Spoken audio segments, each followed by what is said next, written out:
I've got to admit, I think I might have been wrong about the Golden State Warriors. Now, I have not made a video on the Warriors on this channel this season, but my take on them entering the year was that it's kind of over.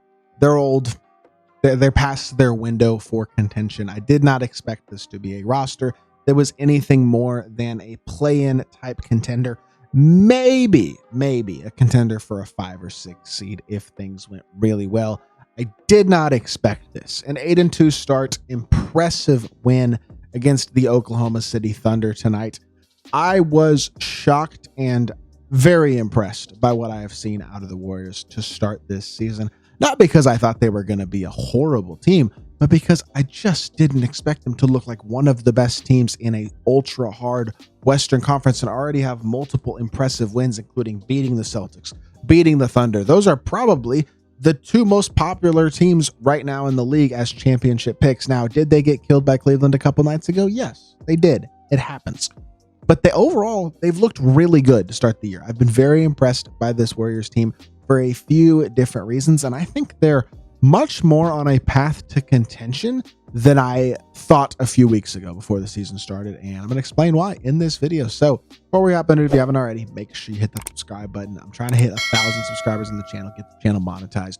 Would really appreciate your support. And yeah, without further ado, first things first, I don't think you can start anywhere but with Steph Curry. 36 points on 13 of 23 from the field, 7 of 13 from 3, including free throws, only 25 shots. 36 points on 25 shots. That's elite efficiency. 7 assists, 5 rebounds, 1 steal, 1 block. Thought he had himself a heck of a game.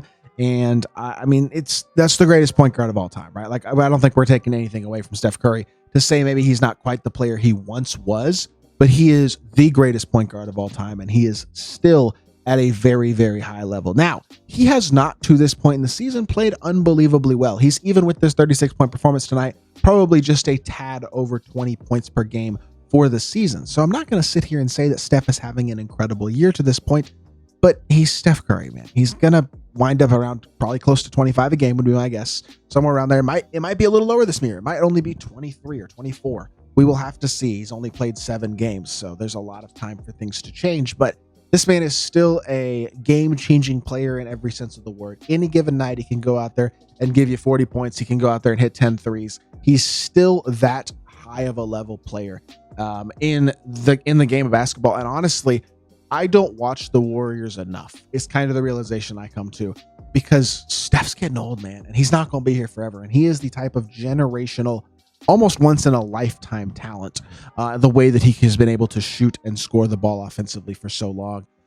And man, take advantage of watching it while it lasts, because he is still great. And he proved that tonight against an elite Thunder defense. And the thing about this team that I thought was going to be my main concern was not Steph Curry.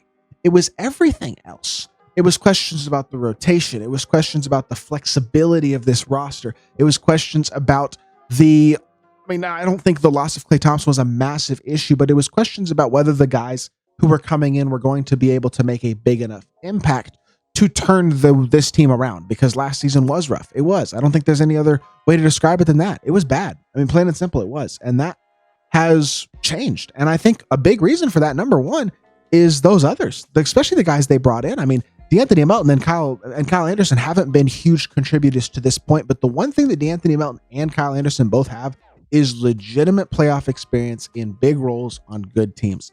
And that is valuable. On a team that already has a lot of it, those guys are going to fit in and play the right way. And while they haven't played amazing to start the season, they're the type of guys that know what it takes to compete. And on a squad with veterans like Steph and like Draymond, who have been here forever and have been doing this at an incredibly high level, some of the most successful players in NBA history. I mean, those guys know what it takes. And I think adding guys to the mix who can contribute that same level of dedication and teamwork and play style and cohesiveness allows them to fit into the system really well, especially because they're both good shooters. Now, Kyle Anderson and DeAnthony, neither of them have shot the 3-ball well or shot well in general to start the season. I think they both will improve as the season progresses, and having both those guys as options is really, really valuable. But the number one free agent for this team by far has been Buddy Hield. He has been a massive addition. He is playing out of his freaking mind to start the season. Will this continue? Absolutely not. But through the first 9 games of the season, so not including tonight's game against the Thunder, he's at 19 points a game at 50% from the field and from 3. 19 points on 50% from three. We know Buddy Hield is one of the best shooters in the NBA and honestly one of the better shooters of all time. That's how good of a shooter he is. But come on, bro. Like, that type of stat line is absurdity. He has played so well to start the season at such an efficient level. If he can keep this going throughout the season, not to this level, but just to a very high level, like a higher level that he's played the last couple of years, he becomes a really valuable bench piece who, in all honesty, I didn't expect to be a very impactful player on this Warriors team this season. And I think I very much might have been wrong, because if Buddy Hield keeps playing like he's been playing, he is a valuable piece. Now, Brandon Podziemski, he is probably the one guy that you look at this with this roster and you're probably not super pleased with this season. And I think it's important to note that he has played as poorly as he has, and yet they're still 8-2. He is a guy that is 100% a centerpiece of this Warriors future. There is absolutely no chance that he is going to continue to shoot less than 20% from three. It's just not going to happen. There's no chance in the world. He shot 38.5% from three last year. This dude may not be a 45%, 40% three-point shooter, but he should be a mid to high 30s% three-point shooter. And so when he starts to play better, that's a valuable addition. Guys like Draymond, who, by the way, is playing amazing. I'm going to come back to Draymond in a second, as well as Andrew Wiggins, Jonathan Kaminga, GP2, Moses Moody. Those guys are all contributors. They're all good players to potentially great players in Kaminga's case. And Wiggins, one thing I will mention about Wiggins real quickly, I've been very pleased with his tenacity and his aggressiveness to start the season. I think he is playing more like the Wiggins that was a massive contributor in the 2021-22 season when he was an all-star and honestly probably the second best player on that team that won a championship. If he can be close to that player, and at this point in the season he is, he's shooting over 40% from three, playing, I would say, somewhat improved defense and overall looking pretty good. If he can be that player, that is a huge boost for this Warriors lineup as well, because the last 2 years have been really rough for Draymond, or for Wiggins, in a couple of ways. And I'm encouraged to see him thriving as a player again, and I hope that continues. Now, moving on to Draymond. Draymond at the 5 is still one of the most valuable options in the league, and that's one of the things that I think, honestly, I kind of overlook at times, is how good of a playmaker Draymond is and how much versatility defensively and as a playmaker he gives you, especially when he shoots the three well. And while he's not shooting a ton of threes, he's shooting it well to start the season. And if he is enough of a threat from the outside to make that a decently efficient shot, that helps their offense a lot as well and will force defenses to guard him, which will help with spacing. So if he can continue to shoot the three ball well, like he started the season, that will be big for Draymond. But I think his versatility is so valuable. The fact, he played the center for most of tonight's game because Chet got hurt in the first quarter, and then Trace Jackson-Davis didn't play for the rest of the game.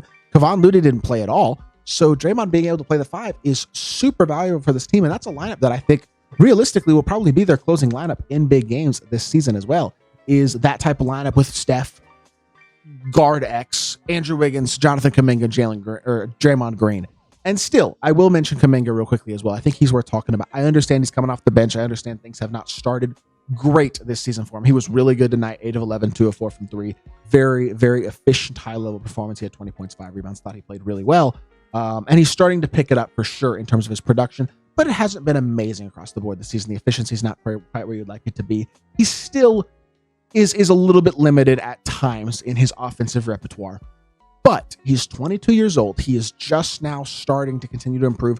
The Warriors need to not give up on this Kaminga dude, man. I'm telling y'all, if they can keep working at him and keep on getting him more and more involved and keep on getting him to hopefully play at a high level like he did tonight, he's one of those guys who is an impact player on both ends of the court, and especially defensively. He really brings it on that end of the court. And I really like Kaminga. I think he's a very solid player. I understand the idea of trading him to try to upgrade this roster, and I think he is your most valuable asset if you tried to do that. Him and Podziemski anyway. I have a hard time seeing them trading those two guys, though, at this point, the amount of success the Warriors are having at this point in the season. So it's going to be fascinating to see how the season progresses, because this could easily go sideways. The Steph injury, and they're in big trouble. I honestly believe that, because Buddy Hield ain't going to save you all season. It's just not going to happen. It's unrealistic to expect. And Steph does have injury issues. Draymond smacked Lou Dort on the side of the head tonight and only got a tech for it, but it was like the stupid, unnecessary flailing Draymond being an idiot type play. That could happen at any time in any game, and he's out for 3 months. Like, it's just hard to predict what's going to happen with this Warriors roster because of injuries, because of the Draymond volatility. But if they're healthy, and if they keep playing like they have to this point in the season, this is a much better Warriors roster than last season's team was, with the way that those guys are playing right now, especially their new additions and the improvement with Wiggins. And it's all going to depend on the health. Health cohesiveness continuing to grow, and them being able to continue to play at this level. Because if they keep playing at this level, man, this is a team that's going to be a top 4 seed in the West.